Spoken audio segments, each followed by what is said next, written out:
ইসলামী স্বর্ণযুগের গুরুত্বপূর্ণ একটা ধাপ বিকশিত হয়েছিল যে শহরে, সেটা ছিল আব্বাসী খিলাফতের রাজধানী বাগদাদ, যে শহরকে পৃথিবী চিনে the round city of Baghdad নামে। মডার্ন সায়েন্স অ্যান্ড টেকনোলজির ভিত্তি স্থাপিত হয়েছিল আজ থেকে 1200 বছর আগে গড়ে ওঠা এই শহরে। বাগদাদে প্রতিষ্ঠিত হয়েছিল পৃথিবীর প্রথম মেডিকেল কলেজ হাসপাতাল, ছিল পৃথিবীর সবচেয়ে সমৃদ্ধ রিসার্চ সেন্টার। তৎকালীন পৃথিবীর প্রতি 10টি বইয়ের মধ্যে 9টি বই পাওয়া যেত বাগদাদে। আজ থেকে 1100 বছর আগে এই শহরে ছিল মহাকাশ পর্যবেক্ষণ কেন্দ্র। আধুনিক বিশ্ব একটা জায়গায় বাগদাদকে এখনও অনুকরণ করে, আর সেটা হচ্ছে প্রতিষ্ঠার মাত্র কয়েক বছরের মধ্যে বাগদাদ পরিণত হয়েছিল বিশ্বের সবচেয়ে বড় শহরে, হয়ে উঠেছিল পৃথিবীর রাজধানী। সমৃদ্ধি, প্রাচুর্য এবং আধুনিকতায় ছাড়িয়ে গিয়েছিল পূর্ব রোমান সাম্রাজ্যের রাজধানী কনস্টান্টিনোপলকেও। কিন্তু বাগদাদের চেয়েও 400 বছর আগে প্রতিষ্ঠিত কনস্টান্টিনোপলের চিহ্ন যেখানে আজও সগৌরবে টিকে আছে, সেখানে বাগদাদের কোনো চিহ্ন খুঁজে পাওয়া যায় না। জগৎ বিখ্যাত খলিফা হারুন আল রশিদের রাজধানী বাগদাদের কোনো আর্কিওলজিক্যাল এভিডেন্সও। এর কারণ কি? তাহলে কি আব্বাসী খিলাফতের রাজধানী সমৃদ্ধ বাগদাদ শহর আরব রজনীর কোনো কাল্পনিক শহর ছিল? যদি তা না হয়, তাহলে কেন এই শহরের কোনো আর্কিওলজিক্যাল প্রমাণও পাওয়া যায় না?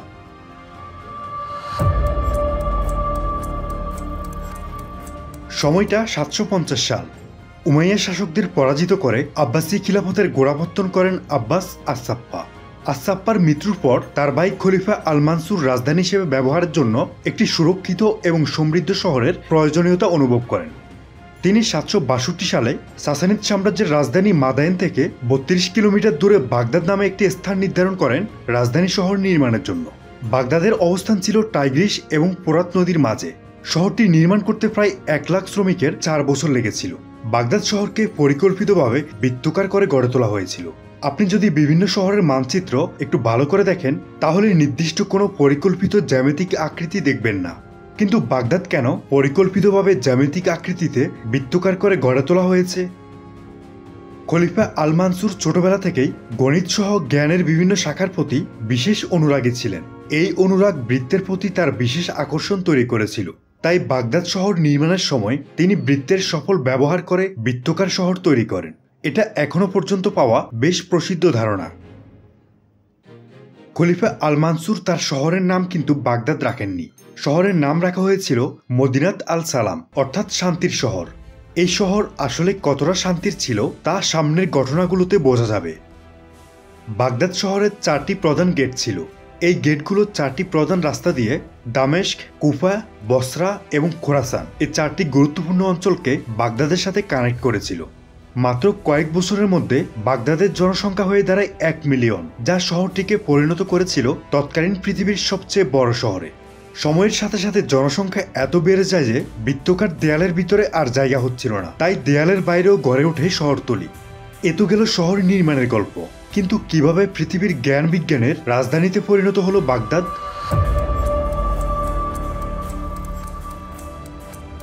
ইসলামের শুরু থেকে জ্ঞানীদেরকে আলাদাভাবে গুরুত্ব দেওয়া হতো। মুসলিম বাহিনী যে অঞ্চলে বিজয়ী হতো, সেখানকার জ্ঞানের বিভিন্ন উৎস যেমন বই, পুঁথি ইত্যাদি সংগ্রহ করে সেগুলো আরবিতে অনুবাদ করার জন্য উৎসাহ দেওয়া হতো। আল মানসুরও তার ব্যতিক্রম ছিলেন না। তিনি গ্রিক, পার্সি বিভিন্ন ভাষার বই পুস্তক আরবিতে অনুবাদ করার জন্য অনেক আলেমকে নিয়োগ দেন। চিকিৎসা, জ্যোতির্বিদ্যা, গণিত ইত্যাদি বিষয়ে আলেমদের ব্যাপক আর্থিক প্রণোদনা দিয়েছিলেন আল মানসুর। খলিফা হারুন রশিদ ছিলেন আব্বাসীয়দের মধ্যে শ্রেষ্ঠত্বের অধিকারী। তিনি তার দাদা আল মানসুরের পদাঙ্ক অনুসরণ করেছিলেন। বাগদাদে গড়ে তুলেছিলেন অনেক শিক্ষা প্রতিষ্ঠান। খলিফা হারুন আল রশিদ বাগদাদে পৃথিবীর প্রথম মেডিকেল কলেজ হাসপাতাল নির্মাণ করেন, যার নাম ছিল আল বিমারিস্তান, যেখানে চিকিৎসা বিজ্ঞানে গুরুত্বপূর্ণ অবদান রাখা আল রাজির মতো ব্যক্তি চিকিৎসা সেবা দিয়েছিল।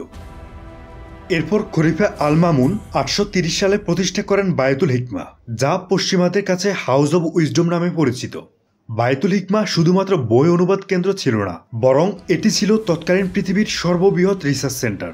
খলিফা আল মামুন মহাকাশ পর্যবেক্ষণের জন্য একটি অবজারভেটরিও নির্মাণ করেছিলেন। এখন বলতে পারেন, এসব তো ইতিহাস, এর উপকারিতা আমরা বর্তমানে কিভাবে পাচ্ছি? আজকের দিনে আমরা প্লেটো, অ্যারিস্টটল, আর্কিমিডিস, ইউক্লিডের মতো বিখ্যাত ব্যক্তিদের গবেষণা বই সম্পর্কে কিছুই জানতাম না, যদি সে সময়ে বাগদাদে এসব জ্ঞানের উৎস অনুবাদ করে সংরক্ষণ করা না হতো। কারণ ইউরোপীয়রা তাদের অন্ধকার যুগে এসব বই যতটা পারত পুড়িয়ে ফেলত। বাগদাদের বায়তুল হিকমা অতীতে লেখা গ্রন্থগুলোর ভিত্তিতে নতুন করে মুসলিম বিজ্ঞানীদের গবেষণার মাধ্যমে বিজ্ঞানের নতুন নতুন দিক উন্মোচনের সুযোগ করে দিয়েছিল। পরবর্তীতে বাগদাদের বায়তুল হিকমার অনুকরণে কায়রো এবং আন্দালুসিয়াতেও এইরকম গবেষণা এবং অনুবাদ কেন্দ্র তৈরি করা হয়। ইসলামের পূর্বে শিক্ষা ব্যবস্থা ছিল মূলত মৌখিক এবং সীমাবদ্ধ, কারণ তখন লেখালেখির উপকরণ সহজলভ্য ছিল না। যদিও চীনারা অনেক আগেই কাগজ আবিষ্কার করেছিল, তবে তারা কাগজ তৈরির কৌশল গোপন রেখেছিল। কিন্তু মুসলিমদের সাথে যুদ্ধে পরাজিত হয়ে কিছু চীনা কাগজ তৈরির কারিগর বন্দী হয়। মুসলিমরা তাদের কাছ থেকে কাগজ তৈরির কৌশল জেনে বাগদাদ সহ বিভিন্ন শহরে কাগজ কারখানা গড়ে তোলে। বাগদাদের কাগজ শিল্প বিশেষভাবে সমৃদ্ধ হয়, যার ফলে বই ছাপানো সহজ এবং সস্তা হয়ে যায়। এতে জ্ঞান সংরক্ষণ এবং বিতরণে এক ধরনের বিপ্লব ঘটে। আজকের দিনের আমেরিকার মতো মধ্যযুগের ইন্টেলেকচুয়াল মানুষজন বাগদাদে ছুটে যেত। এমনই একজন মানুষ ছিলেন মুসা আল খাওয়ারিজমি। বায়তুল হিকমাতে কাজ করার সময় তিনি লিখেন কিতাব আল জাবর ওয়াল মুকাবালা, যেখানে গণিতের গুরুত্বপূর্ণ শাখা হিসেবে আলজেব্রাকে প্রতিষ্ঠা করেন। এই অবদানের জন্য আধুনিক পশ্চিমারাও তাকে ফাদার অব আলজেব্রা হিসেবে স্বীকার করে। পূর্ব থেকে পশ্চিমে সিল্ক রোডের মাধ্যমে যে বাণিজ্য হতো তার নিয়ন্ত্রণ মুসলিমদের নিকট থাকায় মুসলিম খিলাফত ব্যাপক সম্পদশালী হয়ে ওঠে। সিল্ক রোডের কেন্দ্রে অবস্থিত বাগদাদ হয়ে ওঠে পূর্ব রোমান সাম্রাজ্যের রাজধানী কনস্টান্টিনোপলের চাইতেও বড় এবং গুরুত্বপূর্ণ শহর। শিল্প, বাণিজ্য, শিক্ষা, বিজ্ঞান এসবের কল্যাণে বাগদাদ হয়ে উঠেছিল পৃথিবীর কেন্দ্র।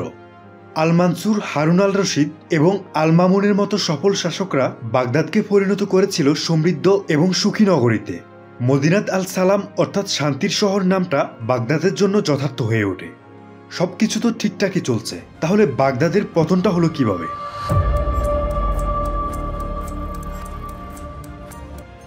আল মামুনের মৃত্যুর পর খিলাফতে তুর্কিদের আধিপত্য বৃদ্ধি পায়। এক পর্যায়ে খলিফার শাসন ক্ষমতা শুধুমাত্র বাগদাদের মধ্যে সীমাবদ্ধ হয়ে পড়ে। বাকি অঞ্চলগুলো শাসন করতে থাকে স্বাধীন সালতানাতগুলো। এসব সালতানাত নামমাত্র খলিফার আনুগত্য স্বীকার করত। নানান সংঘাত, প্রতিঘাত আর ষড়যন্ত্রে কয়েকশো বছর কেটে যায়। ত্রয়োদশ শতাব্দীর 40 এবং 50-এর দশকে মাত্র দেড় যুগের মধ্যে 4টি ভয়াবহ বন্যা দেখা দেয়। বাগদাদ শহরের দেয়ালগুলো তৈরি করা হয়েছিল মূলত পোরাইট ব্যবহার করে, যার কারণে বন্যায় শহরের ডিফেন্স সিস্টেম একেবারে দুর্বল হয়ে পড়ে। তাছাড়া এ সময় আব্বাসি খলিফারা জ্ঞান বিজ্ঞান এবং সেনাবাহিনীর পেছনে খরচ করার পরিবর্তে ভোগবিলাস আর নর্তকীদের পিছনে খরচে বেশি উৎসাহী ছিল। 1258 সালে মঙ্গল শাসক মঙ্কে খান তার ভাই হালাকু খানকে পাঠায় বাগদাদ দখলের জন্য। মঙ্গলদের 2 লাখ সেনার বিশাল বাহিনীর সাথে যোগ দিয়েছিল আর্মেনিয়া এবং জর্জিয়ার প্রায় 80,000 ক্রুসেডার, আর সাথে ছিল চীনা সিজ ইঞ্জিনিয়াররা। সব মিলিয়ে প্রায় 3 লাখ সৈন্যের বাহিনীর সামনে মাত্র 13 দিন টিকেছিল পৃথিবী বিখ্যাত the round city of Baghdad. 7 দিন ধরে গণহত্যার মাধ্যমে প্রায় 8 লাখ মানুষকে হত্যা করেছিল মঙ্গল বাহিনী। বাগদাদে মঙ্গলদের ধ্বংসযজ্ঞে শুধুমাত্র মুসলমানদের ক্ষতি হয়নি, গোটা মানব জাতির জন্য এক অপূরণীয় ক্ষতি হয়েছিল। বায়তুল হিকমার বেশিরভাগ জ্ঞান ভাণ্ডার ধ্বংস হয়ে গিয়েছিল। সাধারণ মানুষের পাশাপাশি বহু মুসলিম স্কলারও মঙ্গলদের হাত থেকে বাঁচতে পারেনি। মঙ্গলদের হাতে বাগদাদের পতনের পর বেশ কয়েকটি ডাইনেস্টি বাগদাদ শাসন করেছিল। 1534 সালে সাফাভিদের কাছ থেকে উসমানীয়রা বাগদাদ দখল করে নিয়েছিল। মাঝখানে 14 বছর বাদে 1917 সাল পর্যন্ত বাগদাদ ছিল উসমানীয়দের শাসনে। 766 সালে প্রতিষ্ঠার পর বাগদাদ এ পর্যন্ত বহু যুদ্ধ এবং বন্যার মতো প্রাকৃতিক দুর্যোগ মোকাবেলা করেছিল, যার কারণে রাউন্ড সিটি অব বাগদাদ ধীরে ধীরে ক্ষয়প্রাপ্ত হয়। যখনই কোনো যুদ্ধে কিংবা প্রাকৃতিক দুর্যোগে একটি পুরনো স্থাপনা ধসে পড়ত, তখন তার স্থলে নির্মাণ হতো নতুন স্থাপনা। খলিফা আল মানসুরের তৈরি রাউন্ড সিটি অব বাগদাদের শেষ চিহ্ন মুছে ফেলা হয়েছিল 1870-এর দশকে, যখন বাগদাদে ওসমানীয় গভর্নর ছিলেন মিদহাত পাশা। মিদহাত পাশা ছিলেন সেই রিফর্মিস্টদের একজন যারা কিনা ওসমানীয় সালতানাতে সুলতানের ক্ষমতাকে সীমিত করে কনস্টিটিউশনাল মোনার্কি চালু করেছিল, এবং সে ছিল ওসমানীয় সংবিধানের লেখক। এরকম একজন রিফর্মিস্ট লোক যখন বাগদাদের গভর্নর, তখন বাগদাদের যে পুরনো স্থাপনা ভেঙে নতুন স্থাপনা নির্মাণ হবে সেটাই স্বাভাবিক ছিল। সেই সময় বাগদাদের রাস্তার আয়তন বৃদ্ধির জন্য রাউন্ড সিটি অব বাগদাদের অবশিষ্ট পুরনো দেয়ালের অংশ ভেঙে ফেলা হয়েছিল। 19 শতকে ব্রিটেনের বাণিজ্যের জন্য বাগদাদ গুরুত্বপূর্ণ হয়ে ওঠে।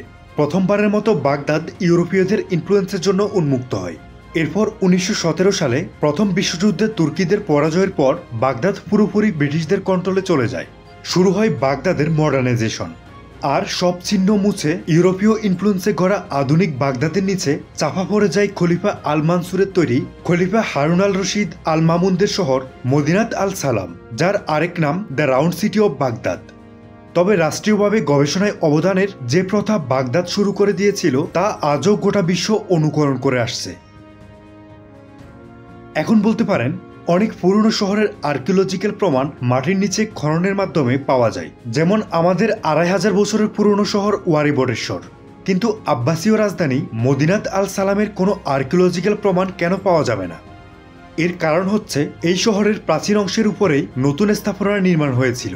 মানে পুরনো স্থাপনাগুলো হয় ভেঙে ফেলা হয়েছিল, না হয় নতুন স্থাপনার নিচে চাপা পড়ে গিয়েছিল। আর এখনও মানুষ বসবাস করছে এমন একটা লিভিং শহরে বড় ধরনের কোনো খনন কার্য চালানো সম্ভব নয়। তাই সমৃদ্ধ মদিনাত আল সালাম শহরটি এখন শুধু বই পুস্তকে ইতিহাস হয়ে থাকবে।